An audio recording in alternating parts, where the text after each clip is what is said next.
Assalamualaikum warahmatullahi wabarakatuh. Salam jumpa, salam sejahtera untuk Anda semua. Para pemirsa sekalian, setelah dunia media sosial diramaikan oleh persoalan wayang, kini beralih pada persoalan pengaturan toa, yang mana hal tersebut disampaikan oleh Gus Yakut Khalil Quamas. Persoalan menjadi ramai setelah ada anggapan bahwa beliau telah menistakan agama dengan membandingkan, atau ada yang mengatakan menyamakan antara suara adzan dengan gonggongan anjing. Ada yang mengatakan hal itu menjadi ramai di ruang-ruang publik karena ada yang sengaja memframing, memotong video itu, kemudian diberikan caption yang kontroversial. Kemudian ada juga video utuhnya yang beredar. Biar kita tidak penasaran, coba kita simak dulu. Masjid, musola menggunakan toa tidak? Silahkan, karena kita tahu itu bagian dari syiar agama Islam, ya. Tetapi ini harus diatur, tentu saja.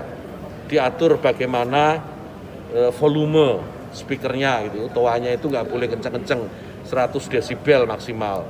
Diatur bagaimana kapan mereka bisa mulai menggunakan speaker itu sebelum adzan dan setelah adzan. Bagaimana menggunakan speaker di dalam dan seterusnya. Tidak ada pelarangan. Ini aturan ini dibuat semata-mata hanya untuk membuat masyarakat kita semakin harmonis, meningkatkan manfaat dan mengurangi mafsadat. Jadi menambah manfaat dan mengurangi ketidakmanfaatan. Karena kita tahu, misalnya ya, kita tahu di daerah yang mayoritas muslim, hampir setiap 100 meter, 200 meter itu ada musola masjid. Ya, bayangkan kalau kemudian dalam waktu yang bersamaan mereka semua menyalakan toanya di atas, kayak apa? Itu bukan lagi syiar, tapi menjadi gangguan buat sekitarnya. Kita bayangkan lagi, kita ini muslim, saya ini muslim saya hidup di lingkungan non muslim. Ya. Kemudian rumah ibadah saudara-saudara kita non muslim itu bunyikan toa sehari 5 kali dengan kenceng-kenceng secara bersamaan, itu rasanya bagaimana? Yang paling sederhana lagi, tetangga kita ini, kalau kita hidup dalam satu komplek itu misalnya, kiri, kanan, depan, belakang pelihara anjing semua. Misalnya, menggonggong dalam waktu yang bersamaan, kita ini terganggu enggak? Artinya apa? Bahwa suara-suara, ya suara-suara ini, apapun suara itu ya, ini harus kita atur, supaya tidak menjadi gangguan. Ya, speaker di musola, masjid, monggo dipakai, silahkan dipakai. Tetapi tolong diatur agar tidak ada yang merasa terganggu. Agar niat menggunakan toa, menggunakan speaker sebagai sarana, sebagai wasilah untuk syiar, melakukan syiar tetap bisa dilaksanakan tanpa harus mengganggu mereka yang mungkin tidak sama dengan keyakinan kita. Berbeda keyakinan, kita harus tetap hargai. Itu aja intinya. Nah, para pemirsa, sejak awal video ini muncul, saya sudah melihat di salah satu grup WhatsApp. Kemudian ramai. Dan tadi malam, maksud saya adalah pas malam Jumat, kami ada istighasahan, beberapa sahabat menanyakan ke saya, Gus, itu persoalan Gus Yakut tidak diangkat di arah 9. Saya bilang, enggak lah, itu persoalan biasa. Tapi ada yang menyarankan lebih baik diangkat, kemudian diberikan masukan-masukan menurut Gus seperti apa gitu. Ya udah, akhirnya saya pikir-pikir.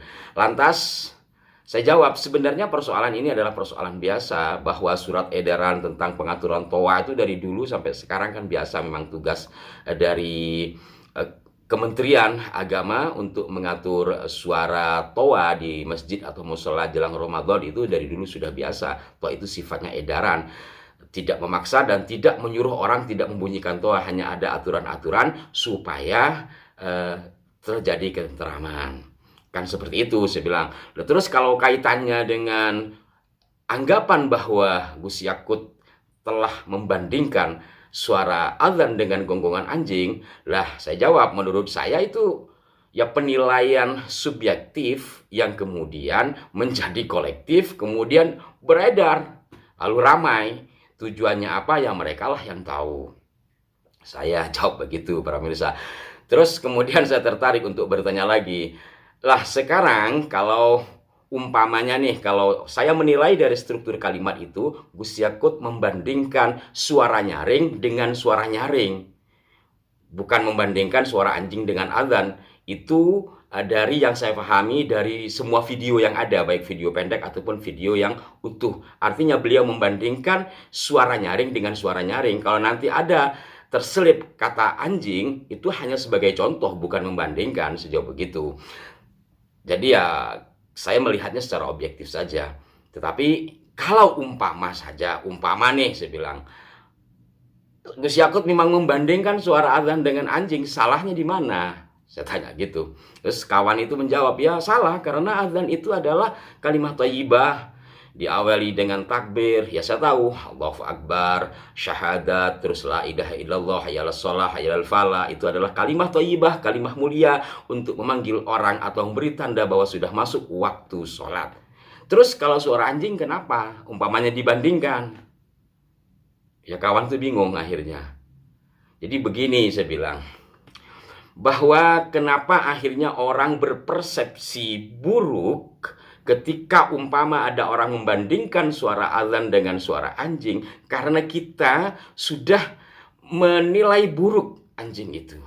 Kalau orang Madura bilang itu sudah underestimate, saya bercanda begitu. Jadi karena khususnya di Indonesia, kayak kami ini penganut mazhab Syafi'i atau Syafi'iyah, anjing dihukumi sebagai barang najis, binatang najis, bahkan najis mughalladah. Maka hukum yang melekat pada anjing sebagai najis mughalladah itu juga disertakan oleh kita pada anjingnya. Artinya kepada binatang anjing itu dianggap sebagai binatang buruk. Maka itu kemudian muncul makian-makian menggunakan kata anjing. Saya bilang begitu. Padahal sejatinya anjing adalah makhluk Allah. Di Al-Quran juga disebutkan beberapa kali tentang kata anjing. Entah itu nanti anjing yang digambarkan kepada sifat yang tidak baik, atau anjing yang digambarkan kepada ketangkasan dalam perburuan, atau perilaku anjing yang setia dalam menjaga Ashabul Kahfi.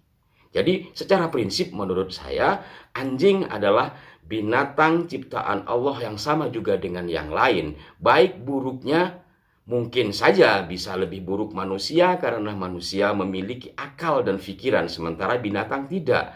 Dan khusus buat anjing, dikenal anjing sebagai binatang yang setia.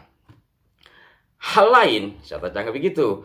Kalau sudah menganggap buruk anjing, ketika ada suara azan dibandingkan dengan suara anjing, lalu dinyatakan salah, memang kamu ngerti isi suara anjing.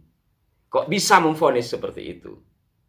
Maka itu saya katakan, saya juga agak heran dengan Pak Roy Suryo dan beberapa orang. Pak Roy Suryo bahkan sampai melaporkan ya, walaupun kemudian ditolak. Kemudian tadi saya dapat kiriman beberapa foto, ada demo agar Gus Yakut diturunkan. Karena itu tadi, tuduhannya telah menistakan agama. Loh, pertama menurut saya seperti tadi, beliau tidak ada membandingkan itu. Andai saja membandingkan, salahnya di mana? Andai saja. Kenapa? Kalau kita melihat anjing sebagai makhluk Allah, dan kita sendiri tidak tahu isi dari suara anjing itu, apakah yang dikatakan oleh anjing juga adalah kata-kata buruk? Kan tidak tahu. Bisa saja anjing itu juga melafalkan kalimat-kalimat thayyibah.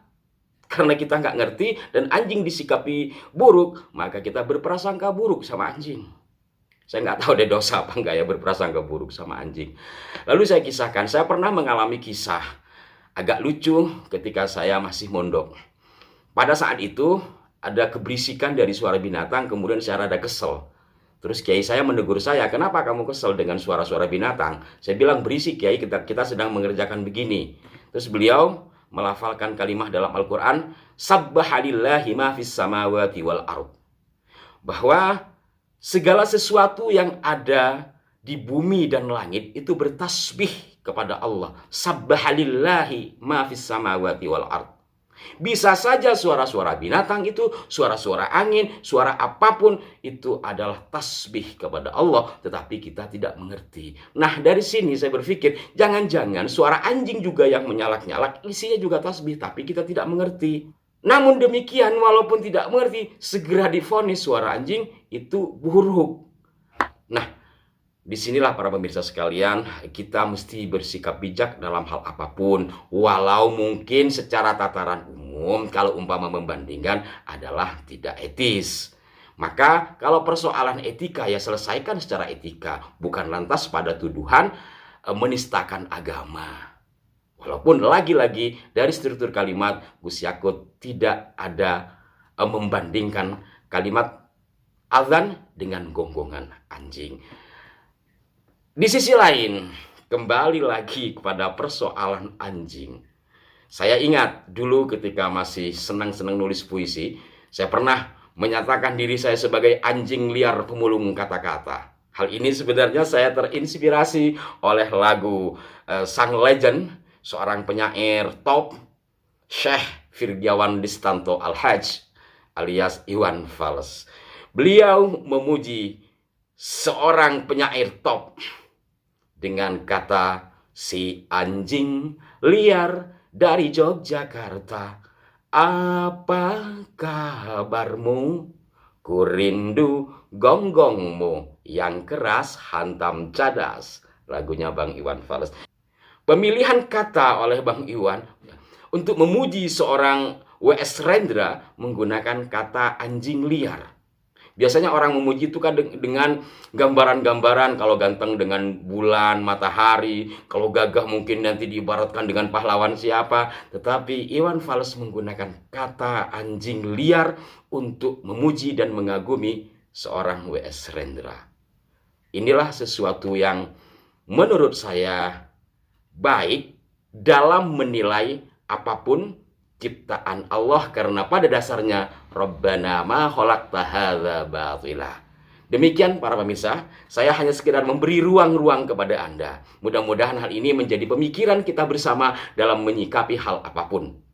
Memang seringkali saya di kanal ini tidak memberikan vonis atau apapun dalam sebuah bahasan. Karena apa? Karena saya yakin para pemirsa sekalian adalah orang-orang cerdas dan ada ruang-ruang kosong yang bisa Anda sekalian isi. Mohon maaf apabila ada kekeliruan, berilah saran kepada kami. Sampai jumpa. Wassalamualaikum warahmatullahi wabarakatuh.